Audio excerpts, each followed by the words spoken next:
Bueno, y continuamos con nuestro ciclo de salud cardiovascular con el Instituto de Cardiología Intervencionista INSI de Casa de Galicia, y hoy vamos a hablar de un tema que nos importa a todos, el deporte, y cómo se evalúa el riesgo cardiovascular en las personas que practican deporte, sea de manera ocasional o profesional. Para eso nos acompaña el doctor Gabriel Parma, que es del Servicio de Imagenología Cardíaca del INSI.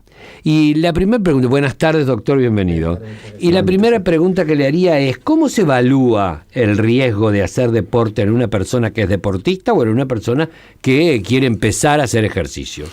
Bueno, es una gran pregunta y es tema de congresos internacionales, y habitualmente para encarar el tema, para darle el encuadre, lo primero es entender, primero nos dicen que deporte es salud, y eso es así. Los médicos indicamos, los cardiólogos particularmente y los médicos clínicos indicamos el deporte como forma de control de los factores de riesgo cardiovascular. Pero ¿por qué abordamos el tema? Porque si el deporte es salud, ¿por qué nos preocupamos en estratificar algo que es salud? Porque hay algunos números que manejamos que hacen que tengamos que seleccionar la población y también el tipo de ejercicio. Hay que reconocer que los eventos cardiovasculares en el deporte existen, tanto profesional como amateur, y son poco frecuentes, pero no son excepcionales. Y las tasas andan en torno de 2 a 4 por 100.000, hablando de corredores, y así varía.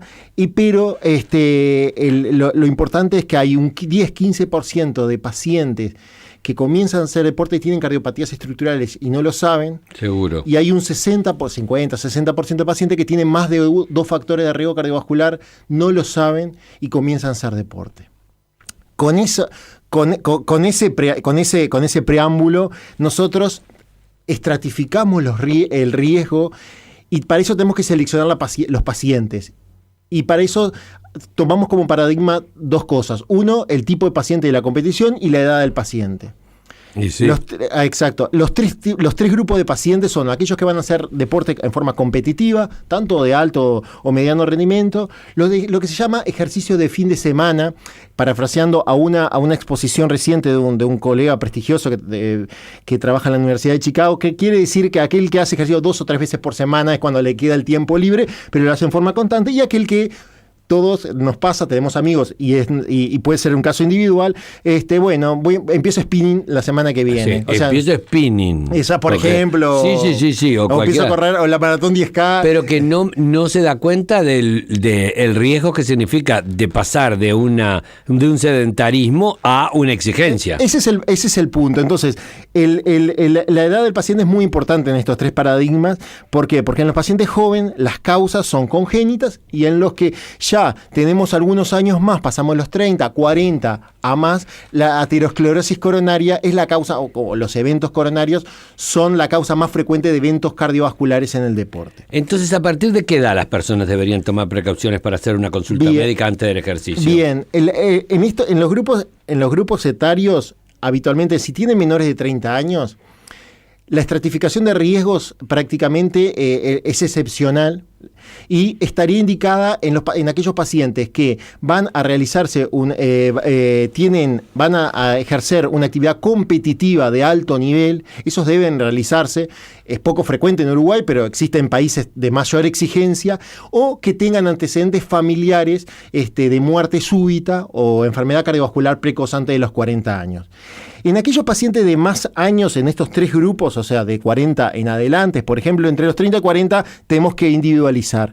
Que empiezan los factores de riesgo, nosotros tenemos que sacarle una foto al paciente, estratificar el riesgo cardiovascular de ese paciente, con el examen clínico exhaustivo, con el interrogatorio, a ver si tiene síntomas, hacer una evaluación de imagen si es necesario, ver cómo está el corazón, un ecocardiograma, y en los pacientes de mayor riesgo, por ejemplo, hacer una estratificación de riesgo con un score de calcio, o evaluar el riesgo de ateromatosis coronaria en este paciente, que es la causa más frecuente de accidentes. Eso hay que individualizarlo. Y después ver la película, o sea, ver cuando lo expones, ¿qué va a pasar? Eso puede ser por una prueba de esfuerzo, un electrocardiograma de esfuerzo, la ergometría, o con mayor sensibilidad en pacientes seleccionados, pero no menor, fundamentalmente los que van a alta competencia, o los que uno le deja alguna duda, sensibilizar la prueba o sea, hacerle un esfuerzo y en ese mismo momento ver con un ecocardiograma. O sea, no solamente ver qué le está pasando al electro, sino al corazón in situ. Y ahí sensibilizás la prueba.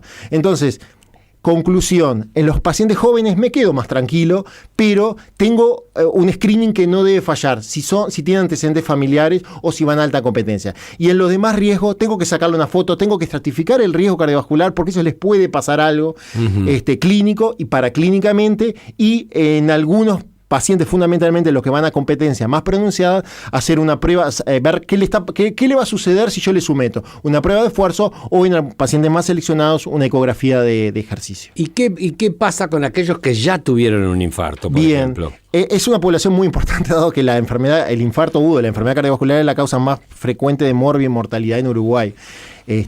Entonces, es muy frecuente que la gente haya tenido un infarto y no tiene que invalidarse por eso.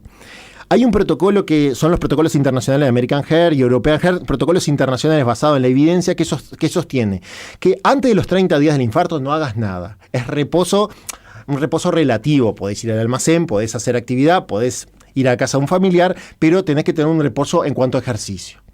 Más allá de los 30 días, esto debe ser aconsejado. El paciente entra en rehabilitación cardiovascular, que es una subespecialidad dentro de la cardiología, que lo que mide es aquella capacidad que tiene ejercicio, mide cómo está el corazón, mide la capacidad que tiene el paciente de hacer un ejercicio y en base a eso planifica una actividad programada. Entonces, el paciente tuvo un infarto, a los 30 o 40 días vemos cómo está la función del corazón y vamos haciendo cargas progresivas, que puede ser una clínica de rehabilitación. El cardiólogo mismo empezás con 5 cuadras, con 10 cuadras, con 15 cuadras, con 20 cuadras, venís a la próxima consulta, estratificamos el riesgo, pedimos una ergometría y te largamos un poquitito más. Y ahí vamos haciendo unas cargas progresivas y eso se llama rehabilitación cardiovascular. La conclusión es, tiene que seguir el consejo de rehabilitación cardiovascular que va indicando el cardiólogo, o si está vinculado a una clínica de rehabilitación cardiovascular que existe, iniciarla. Así que la cosa, seguro tenemos, cada tanto hay que enterarse de noticias, por ejemplo, de un adolescente que falleció por muerte súbita haciendo deportes. ¿Hay manera de prevenir eso? Bueno, es trágico. Cuando sucede, realmente genera un impacto en la sociedad, no solamente a nivel del núcleo familiar, sino de la sociedad, y es donde nos llueven las consultas, porque obviamente genera un impacto. Y fundamentalmente cuando son jóvenes, genera más impacto social. Repitiendo el concepto, en los pacientes jóvenes es excepcional el evento cardiovascular en el deporte, pero existe. Y hay que tomar las precauciones de que si tiene un antecedente familiar, hay que charlarlo, el padre, la madre, un hermano. Hay que tener su historia clínica y su historia familiar. Su historia familiar. No tiene algún antecedente o va a iniciar una alta competencia. Este paciente debe pasar por una evaluación cardiológica, siendo joven, menor a 30 años, una evaluación cardiológica. ¿Por qué? Porque no nos podemos dejar pasar algunas situaciones de enfermedades congénitas que son prevenibles y que obviamente contraindican el ejercicio. Pero si no tiene historia familiar carga, el paciente está asintomático y tiene una vida saludable, habitualmente las guías no recomiendan particularmente hacer nada. Y son inevitables y son excepcionales. Y los pacientes mayores sí requieren evaluación. El Instituto de Cardiología Intervencionista de Casa de Galicia se dedica al diagnóstico y al tratamiento de las enfermedades cardiovasculares. Entre sus servicios incluye hemodinamia y cardiología intervencionista, que trata de enfermedades del corazón y los vasos sanguíneos mediante cateterismo cardíaco, imagenología cardíaca y el Instituto de Diagnóstico y Terapéutica Endovascular IDITE. Pueden conocer todos los servicios y procedimientos que realiza el INSI en su página web, que es www.insi.ui, y también están en Facebook. Además, por consultas pueden llamar al 23 55 55 55. ¿Le puedo preguntar una cosa? Sí, por supuesto. ¿Qué es imagenología? Bueno, la imagenología son los estudios para clínicos que a través de la imagen investigan en imagenología cardiovascular, que Sí. es lo que yo soy cardiólogo especialista en imagenología cardiovascular. Estudian aquellas estructuras anatómicas del corazón, tanto por la anatomía como la funcionalidad. Por ejemplo, ver el músculo cardíaco, cómo está en actividad o frente a un apremio. Ver cómo están las arterias coronarias, verlas, visualizarlas, ver, por ejemplo, la resonancia cardíaca, ver cómo está la función y la anatomía, del músculo, de las válvulas cardíacas, o sea, estudia la anatomía y la función de todas aquellas estructuras cardiovasculares mediante la visualización por diferentes técnicas. Podemos ver las arterias coronarias, por ejemplo, podemos ver si tiene calcio en las arterias. Entonces, la imagenología abarca todas aquellas imágenes que analizan la anatomía y la función cardiovascular en su integridad. Las arterias coronarias hacen parte de la estructura cardíaca, que es porque son las que irrigan el corazón. Así que es un poquito de todo eso. Muchísimas gracias. Bueno, gracias a usted.